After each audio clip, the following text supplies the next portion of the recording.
নমস্কার বন্ধুরা, রন্ধনের বন্ধন চ্যানেল থেকে সবাইকে স্বাগত। আজকে আমি একটা একদম ভিন্ন ধরনের পনিরের রেসিপি বানিয়ে দেখাবো। একদম নতুনত্ব। এর মধ্যে আমি কোনো পেঁয়াজ রসুনের ব্যবহার করব না। এটা পুরোটাই নিরামিষ এবং একদম খেতেও খুব দুর্দান্ত হবে। একদম একদম ডিফারেন্স টাইপের। আমি তার জন্য এখানে লাউ নিয়ে নিয়েছি। আমি বানাবো আজকে লাউ পনির। তাহলে আমি কি করে এই লাউ পনির বানাচ্ছি একবার দেখে নিন। পুরো রেসিপিটা স্কিপ না করে দেখার অনুরোধ রইল। যদি স্কিপ করে দেখেন তাহলে স্টেপ বাই স্টেপগুলো মিস হয়ে যাবে আর স্বাদেরও ডিফারেন্স হয়ে যাবে। তাহলে সঙ্গে থাকুন আর দেখতে থাকুন কি করে আমি এই পনিরের রেসিপিটা বানাই। আমি এখানে গ্যাসে আগে থেকে কড়াই বসিয়ে দিয়েছি এবং কড়াইটা গরম হয়ে গেছে। এখানে আমি সাদা তেলের ব্যবহার করব। আমি পরিমাণ মতো সাদা তেল দিয়ে দিয়েছি। তেলটা হালকা আমি গরম করে নেব।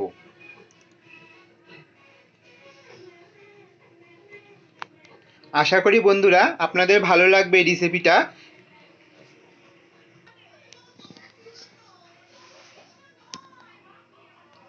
পেঁয়াজ রসুন ছাড়াই কি সুন্দর খেতে হবে এই পনিরের রেসিপি।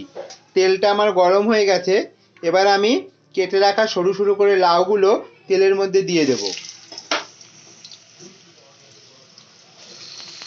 গ্যাসের ফ্লেমটা আমি হাইতেই রাখবো, কারণ লাউয়ের থেকে জল ছাড়ে। তার জন্য গ্যাসের ফ্লেমটা হাইতে রাখতে হবে। আর এই সময় আমি এখন নুনের ব্যবহার করব না। লাউটা আমি ভেজে নেব সুন্দর করে। লাউটা আমার একটু লাল লাল ভাজা হয়ে গেছে।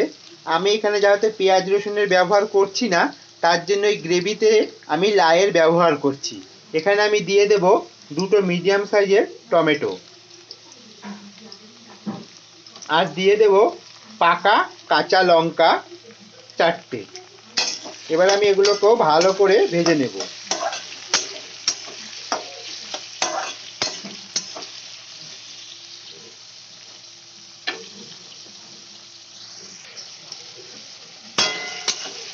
লাউ আর টমেটোটা আমার ভাজা হয়ে এসছে। এই সময় আমি কিছুটা কাজু বাদাম অ্যাড করে দেব। কাজুটাও এটার সঙ্গে দিয়ে ভালো করে ভেজে নেব। আর আমি এই সময় হলুদ গুঁড়ো দিয়ে দেব।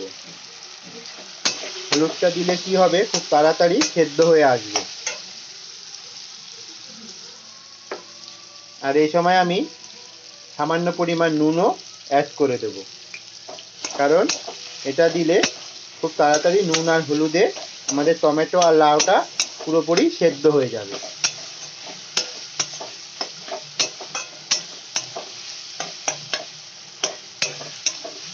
এবার মশলাটা আমি ভালো করে ভেজে নেব। আমার বেশ সুন্দর ভাজা হয়ে গেছে। এবার আমি একটা প্লেটে তুলে ঠান্ডা করে নেব। তারপর মিক্সিং জারে আমি এটাকে পেস্ট করে একটা মশলা তৈরি করে নেব। আমি একটা প্লেটে মশলাটা তুলে নিয়েছি। এবার আমি ঠান্ডা করে নেব। এখানে আমার যথেষ্ট পরিমাণ তেল রয়ে গেছে।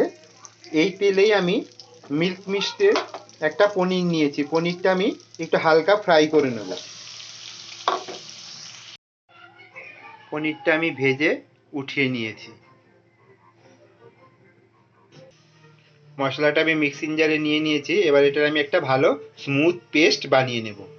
আমি পুরো স্মুথ আর একটা পুরো পেস্ট বানিয়ে নিয়েছি। পুরো স্মুথ হয়েছে দেখুন।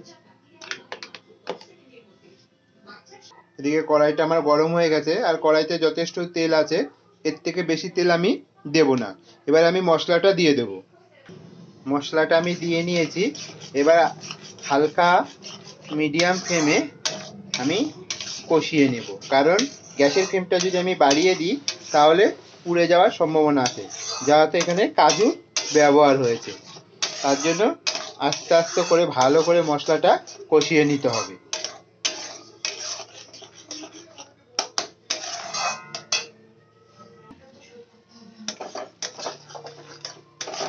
মশলা পুরো কষে গেছে। এবার আমি এখানে 1 চামচ ধনে পাউডার দেব।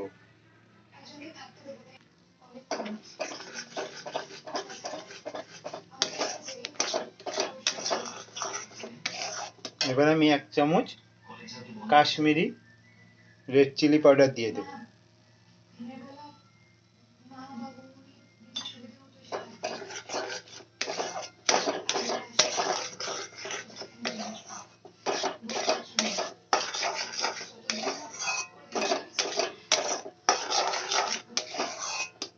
এবার আমি ভালো করে কষিয়ে নেব। আমার পুরো মশলাটা কষে এসছে। দেখুন বন্ধুরা, কেউ বুঝতেই পারবে না যে আপনি এখানে কোনো পেঁয়াজ রসুনের ব্যবহার করেননি, সেই জায়গায় আপনি লাউয়ের ব্যবহার করেছেন। খেতেও কোনো রকম টেস্টের ফারাক হবে না, আরও বরঞ্চ বেশি সুস্বাদু হবে। তো এই নতুনত্ব রেসিপিটা একবার হলো বাড়িতে বানিয়ে ট্রাই করবেন, অনুরোধ রইল। আশা করি আপনাদের খুব ভালো লাগবে। গরম ভাত, রুটি, পরোটা, পোলাও সব কিছুর সঙ্গে এই পনিরের রেসিপিটা খুব সুন্দর যাবে। যারা পেঁয়াজ রসুন খান না তারা এইভাবে বানিয়ে খেতে পারেন। আমার মশলা থেকে তেল ছাড়া শুরু হয়ে গেছে, এর মতলব আমার মশলাটা পুরো কষে গেছে। দেখুন বন্ধুরা, মশলা থেকে কিভাবে তেল ছাড়া শুরু হয়ে গেছে। আমি গ্যাসের ফ্লেমটা লো করে দেব।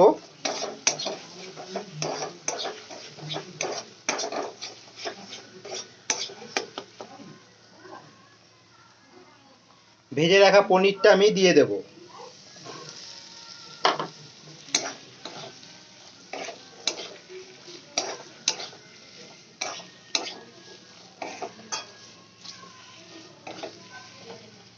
পরিমাণ মতো জল অ্যাড করব। তাহলে আমাদের কি ঝটপট রেডি হয়ে গেল লাউ পনিরের রেসিপি। এবার আমি একটা বলের মধ্যে ঢেলে নেব। এরকমভাবে বানিয়ে আপনারা গরম গরম পোলাও, ফ্রাইড রাইস সঙ্গে সার্ভ করতে পারবেন। দেখুন বন্ধুরা, কি সুন্দর হয়েছে। আমি একটা বলের মধ্যে ঢেলে নিয়েছি।